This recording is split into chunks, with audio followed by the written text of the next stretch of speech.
Corinne m'a demandé de faire un panorama des projets Parsada portés par l'URAE. Effectivement, je m'occupe de coordonner notre activité pour le Parsada. Et je vais vous faire un peu un rappel aussi sur ce qu'est le Parsada et d'où vient le Parsada finalement. Voilà, donc on va prendre un peu de recul et remonter assez loin en arrière les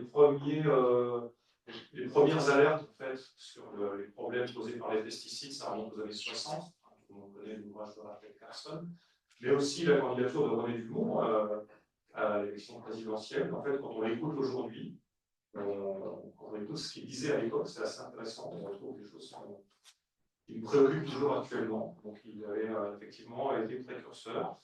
Le ministère de l'Environnement, ça date de 1971. La première fois qu'un ministre vert, ou plutôt une ministre verte, s'est entré au gouvernement, c'était en 1997, Dominique Louvanet. Et puis le ministère de l'écologie, donc le mot écologie apparaît en 2002. La directive européenne, la fameuse directive 2928, c'est celle à laquelle on fait référence le plus souvent.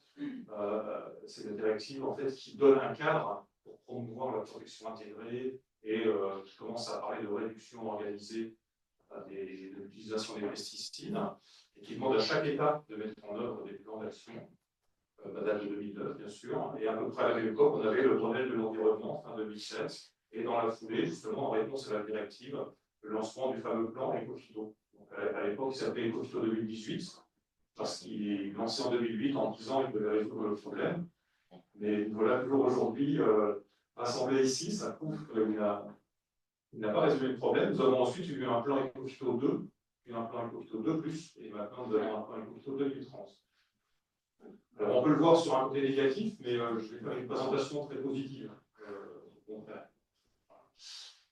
Ce qui s'est passé justement, c'est qu'on a eu ensuite un engagement dans le Parsada en mai 2023. Ça a été extrêmement rapide, ça s'est construit sur l'année 2023 et l'appel à projet a été lancé en 2024. Ceux qui ont constitué des projets, c'était un peu de course pour arriver à les soumettre.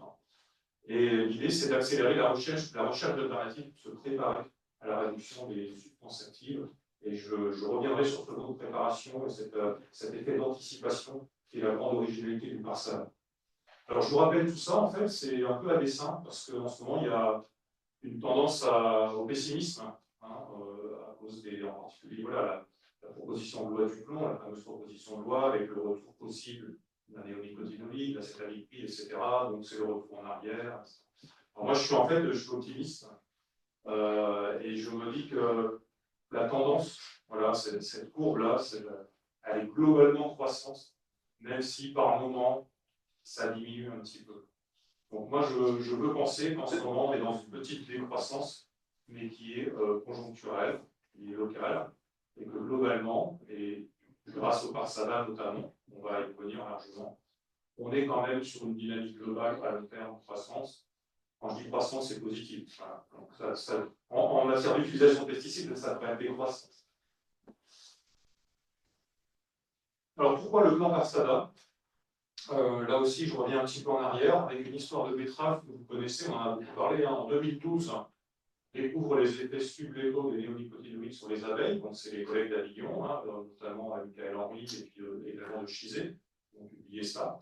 En 2016, dans la loi sur la biodiversité et l'interdiction des néonicotinoïdes. Alors, on affluent en général les néonicotinoïdes de tueurs d'abeilles. Alors, j'ai rien contre, mais c'est typiquement le genre de choses qui clôt le débat. Ça veut dire qu'à partir de là, on ne peut plus discuter. Les abeilles sont des insectes et tous les insecticides tuent les insectes. Voilà. Donc, si on met les périphénoïdes sur les abeilles, ça les tue aussi. Voilà, je pense. Voilà, je vais éviter ce genre de terme et je vais essayer de rester le plus neutre possible par rapport à ça. Mais ils ont été interdits en 2018. Et puis en 2020, on a eu une épidémie de jaunisse de la betterave qui a fait quelques remous. Et donc, des dérogations ont été prises en 2021 et 2022 pour pouvoir continuer à utiliser certains néonicotinoïdes. Et on y a mis fin, c'est la Cour européenne de justice qui y a mis fin en 2023. À l'époque, on réclamait déjà l'acétamipride, ça c'est pas très longtemps. Voilà. Fin de la dérogation en 2020. Et donc, en même temps que le gouvernement, le HASA, a lancé les dérogations, pour pouvoir continuer à utiliser des néonicotinoïdes sur les betteraves, il a lancé un plan de recherche sur les alternatives.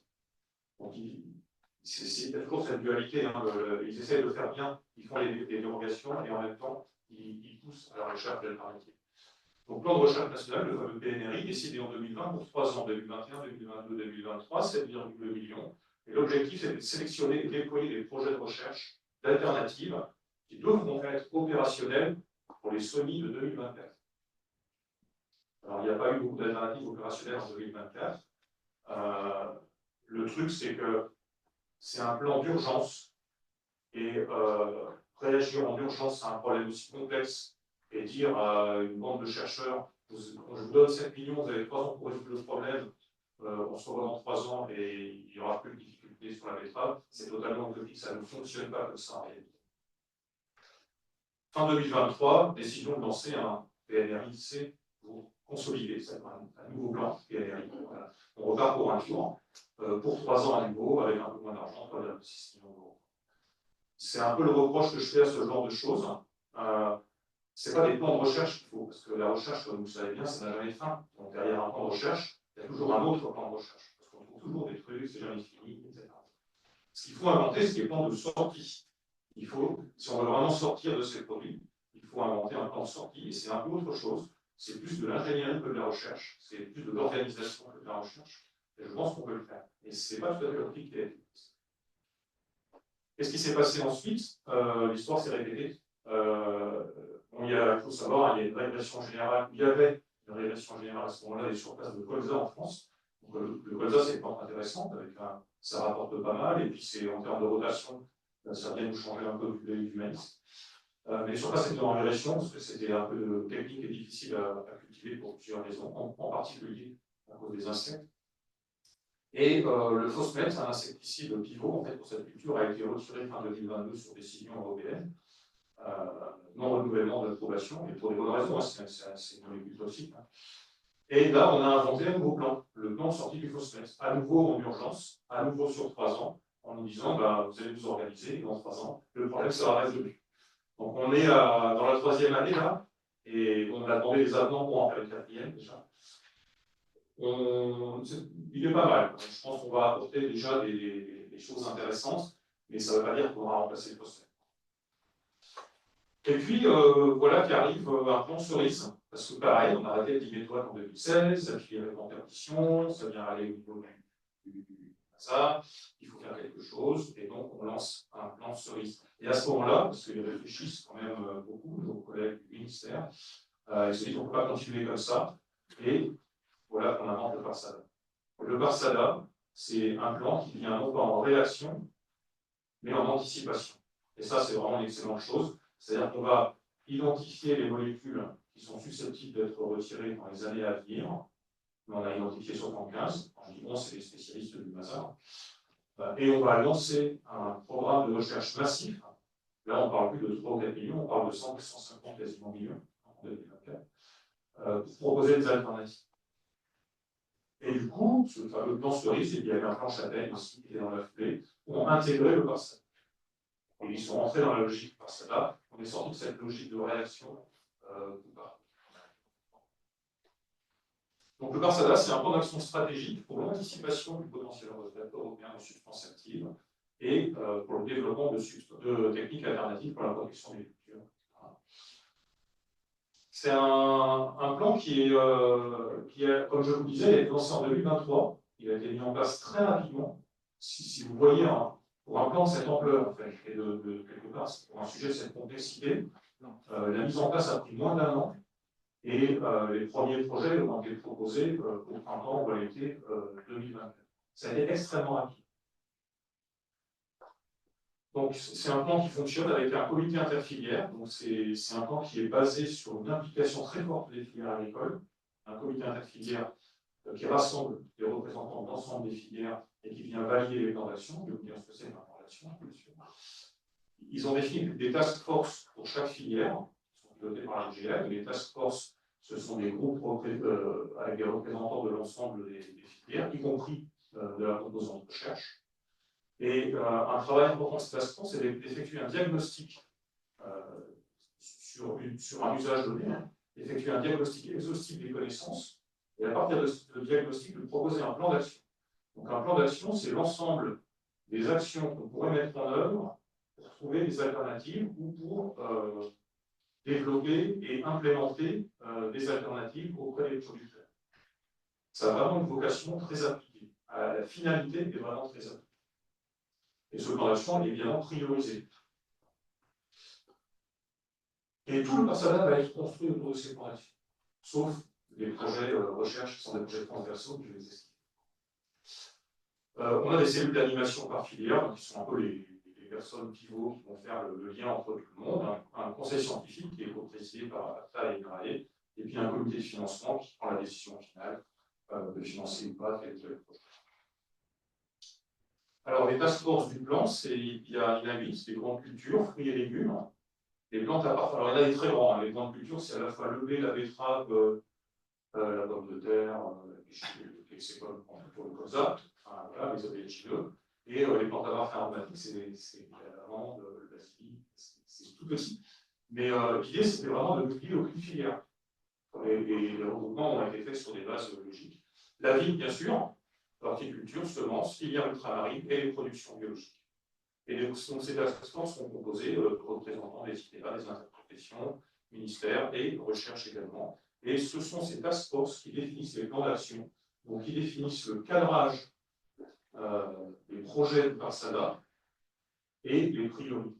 Et ça, c'est très important, ça veut dire que les filières sont pleinement impliquées dans la définition des priorités mises en œuvre par les projets. Ce n'est pas un plan qui tombe du ciel. Donc les plans d'action, voilà, pour la première vague, donc là, celle de 2024, il y en a eu 14, selon les différentes filières, donc sur vigne, voilà, les plans d'action, milieu, de la fraude, avec différents projets, donc GetUp. J'ai vu les projets qui concernent INRAE, GetUp, et puis les projets portés par nos collègues de l'IFE, Savoir et Levier, auxquels nous contribuons. Donc, aussi, au passage, je signale que la filière vigne est extrêmement active dans le Parsada et a produit, voilà, là, il y a au moins 3 projets, il y en a un 4e, alors je ne sais pas comment il s'appelle, en attente, mais c'est un bel exploit à faire de la filière vigne et de la recherche des vignes. Et ce n'est pas un hasard, à mon avis, parce que nous avons une culture de collaboration qui est très très forte et qui nous a permis, vous, collègues de l'IFE, de construire et de présenter ces projets.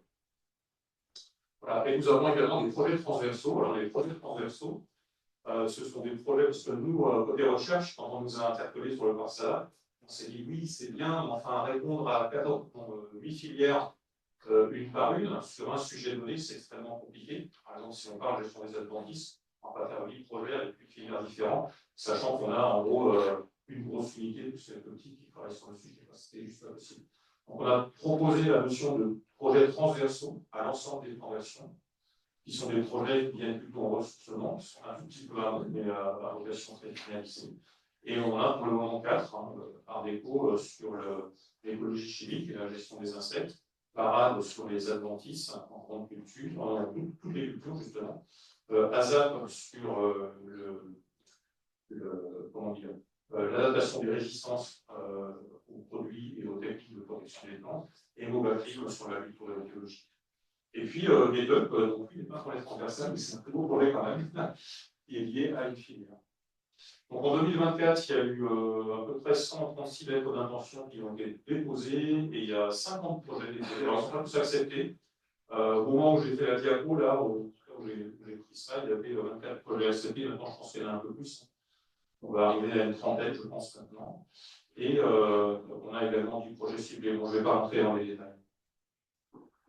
Voilà. Alors, je dis, voilà, pourquoi ce plan est une merveille. Je retrouve un petit peu l'optimisme que j'ai vu. Enfin, au début, j'ai fait celle-là, une diapo pour éviter le côté pessimiste qu'on a parfois en ce moment. J'ai voulu en rajouter une couche dans l'optimisme. Je trouve que c'est un plan de politique publique assez exceptionnel. Moi, j'en ai jamais fait comme ça. C'est même une des raisons pour lesquelles je suis ici, en fait, parce que mon plan, pour un petit détail personnel, mon plan, c'était plutôt de retourner dans mon unité d'origine. Et quand on m'a proposé de m'occuper du Parsada, je me suis dit, mais je ne peux pas laisser passer ça. Il faut absolument y aller. Pourquoi c'est mal? Pour 3 raisons. Je vous l'ai déjà dit, c'est une stratégie d'anticipation. Et ça, on ne le faisait pas jusqu'à présent. C'est pour ça que je vous ai donné des exemples, hein, des plans Petra, Phosphène et compagnie, qui ne sont pas efficaces, même s'ils sont très bien par ailleurs, ils ne sont pas assez efficaces.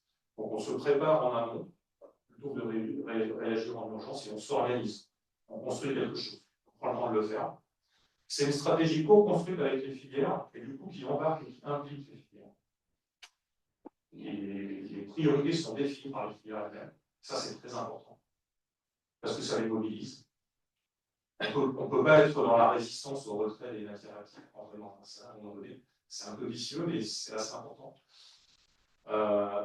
Et des moyens. Ce sont des projets qui vont jusqu'à 7 millions, 7 millions 5, 7 millions 2. C'est un très gros projet. On n'a jamais construit des projets de cette ampleur en protection des cultures. Et alors, je ne sais plus combien il y avait, 5 millions, je pense. Presque 5 millions, voilà. Donc, on vous aurait dit il y a 3-4 ans, on avait 5 millions sur l'hypothèse de la ligne d'un coup comme ça. Donc, ça, c'est très important aussi. C'est des projets qui vont transformer la protection des cultures, on nous donne les moyens, en fait, de transformer la protection des cultures. Donc, c'est un plan majeur pour la transition. Accompagner, alors là, je viens plus sur l'engagement d'INRAE proprement dit. Hein. Notre rôle, c'est accompagner les filières dans le développement d'une nouvelle protection des cultures.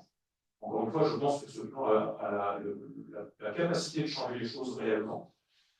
La place de la recherche, elle est déterminante, hein, c'est les projets transversaux et les participations aux projets des filières et quelques projets ciblés comme GitHub.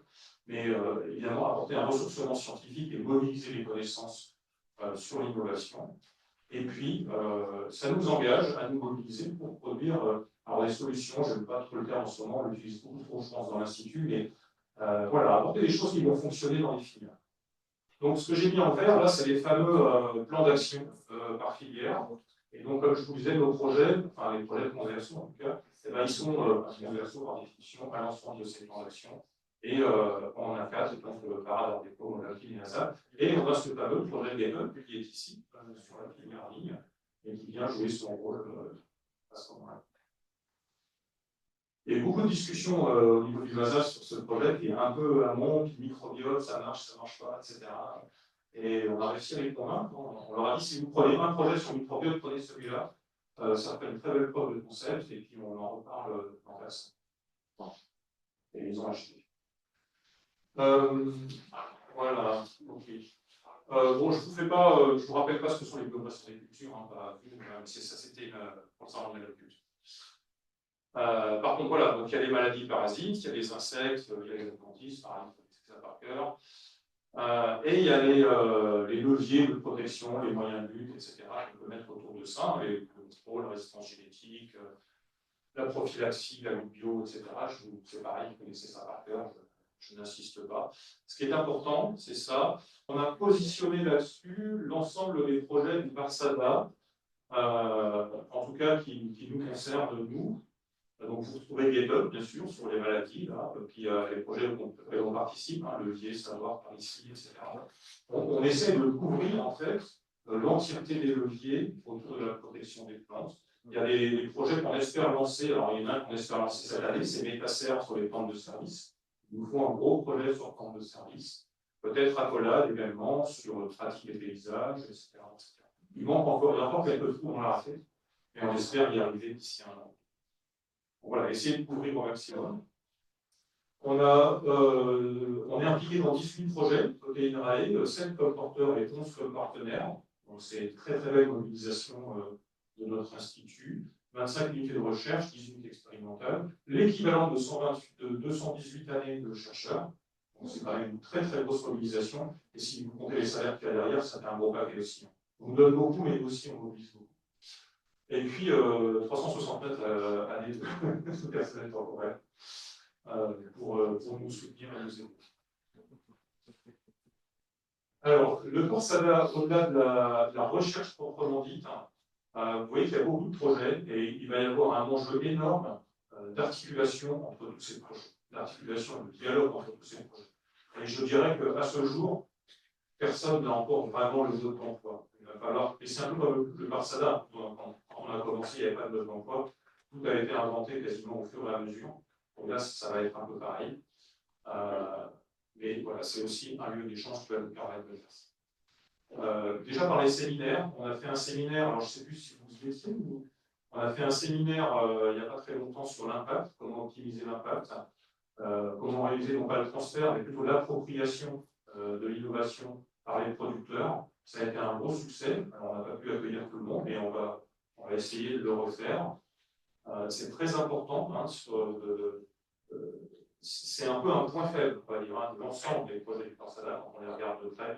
La partie transfert et appropriation est souvent assez classique, on va dire.